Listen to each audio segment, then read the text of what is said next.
Bom dia, cavaleiros e damas do terceiro ano do ensino médio. O nosso papo hoje é bem curto, bem reto, é bem prático, né? Vocês vão ver que o nosso vídeo hoje vai ser bem curtinho. É só mesmo para a gente revisitar o teste que nós fizemos a semana passada, né? Revisitar os conteúdos que nós trabalhamos e relembrar também as orações coordenadas sindéticas, algumas coisas que nós vimos a semana passada. Então, ele é um grande revisional, é um fechamento aí da semana para a gente começar um novo ciclo, né? Então, a gente fecha com a correção do teste uma etapa que nós trabalhamos, uma etapa que nós estudamos, a gente revê as duas orações coordenadas sindéticas que vimos, que aí a semana que vem nós vamos começar com conteúdos novos, com mais informações e nos preparamos para o próximo teste também, né? Então, olha, na semana passada nós havíamos falado sobre o barroco e o nosso teste, Dia dos Namorados, né? Não fomos gentis não, né? Marcar teste para vocês no Dia dos Namorados, que trairagem, né? Então, com referência ao barroco, assinale a alternativa correta. Na letra A, o barroco estabelece equilíbrio harmonioso entre espírito e carne. Parou aí. Falou equilíbrio harmonioso, não é barroco. O homem centra suas preocupações em seu próprio ser e tendo em vista o aprimoramento com base na cultura greco-romana. De maneira alguma. Barroco tem inspiração medieval. Apresenta como características o antropocentrismo renascentista. De jeito nenhum. O barroco está ali entre o teocentrismo e o antropocentrismo.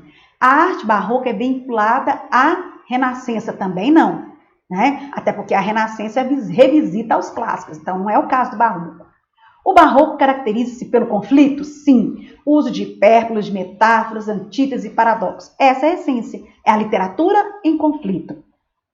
O barroco, questão número 2. O barroco inicia-se no Brasil com a obra Prosopopeia de Bento Teixeira. Aí nós temos outras alternativas. O mulato tem nada a ver, o mulato é lá na frente no realismo.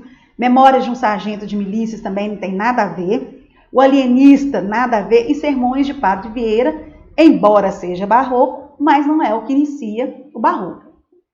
A poesia barroca de Gregório de Matos compõe-se de poesia lírica e satírica. Ele não fala de nenhum épico, ele não conta grandes feitos heróicos, ele não faz sermões, porque sermões ele está contando, ele está fazendo reflexões, não é o caso, e em prosa, poesia não é prosa, então sermão não combina com poesia.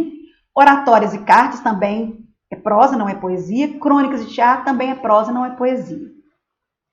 No 4, destacou-se como exímio orador, produtor de sermões inigualáveis, foi considerado pela crítica literário o maior exemplo de conceptista, ou seja, o conceito só pode ser Antônio Vieira. Olha, Padre Eusébio não tem nada a ver com barroco, Padre Anchieta não tem nada a ver com barroco, Gregório de Matos é barroco, mas é poesia, Bento Teixeira também é barroco, mas não é conceptista.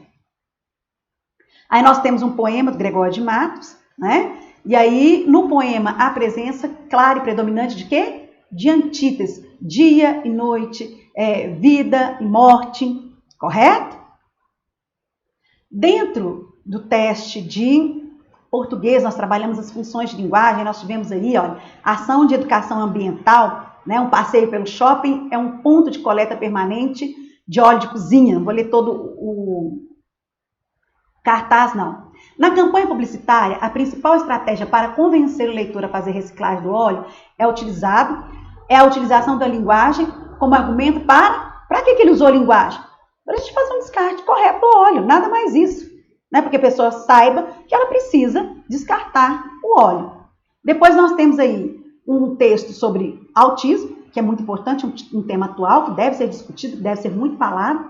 Aí ele já fala, a função referencial de linguagem é uma marca característica do gênero.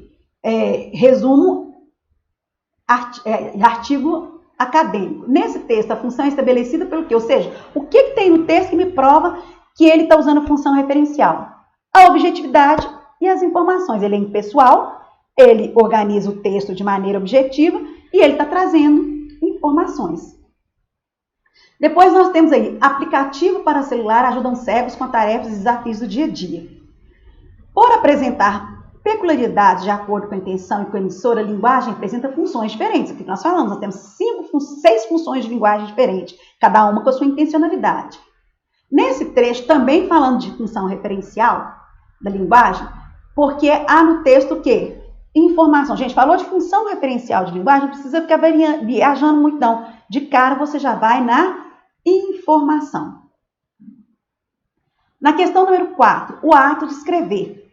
Aí ele diz o seguinte: neste fragmento, o autor apresenta reflexões sobre o processo de produção escrita, valendo-se da metalinguagem, ou seja, palavras explicando palavras. Essa função torna-se evidente pelo fato do texto discorrer sobre o ato de escrever. Então, ele está falando sobre o ato de escrever, então quando eu tenho palavras explicando palavras, pessoas que estão trabalhando, explicando o próprio fazer, então a gente fala que a metalinguagem é o ato de fazer, correto? Depois nós temos 5 coisas para você não fazer com os R$600 do auxílio emergencial.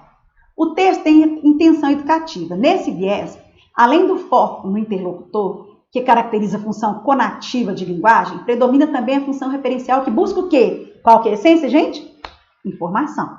Não tenhamos dúvida. Correto?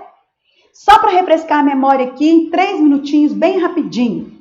Oração coordenada sindética. Oração independente em que uma não completa sintaticamente a outra. Então, isso que é oração coordenada sindética. Então, aquela oração em que uma não precisa da outra para ser completada sintaticamente.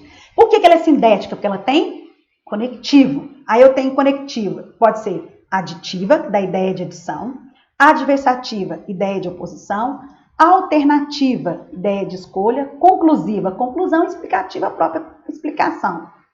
E aí, hoje, né, nós vamos lembrar as orações coordenadas aditivas. Quais são as conjunções que gritam? O i, o nem, o mais também, o ainda mais, assim como. Cuidado para não confundir o mais também com o mas, né? Então, a aditiva da ideia de adição, de acréscimo. Olha, chegamos à praia e nadamos. Fizemos uma coisa e fizemos outra. Correto? Faz sentido? E a adversativa, né? Vocês vão usar muito na prova de vocês de redação, se vocês forem trabalhar ideia de tese contra tese como estratégia argumentativa. Por outro lado, porém, contudo, entretanto, todavia, no entanto. Ó, ele queria sair, mas estava chovendo, porém estava chovendo. Então, a ideia de oposição. Faz sentido? Como sempre, encerramos a nossa aula com o praticando, na apostila do Bernoulli. Não deixem de fazer essas atividades elas são muito direcionadas para o Enem. Então, foco e fé que tudo vai dar certo. Grande beijo, sucesso a todos.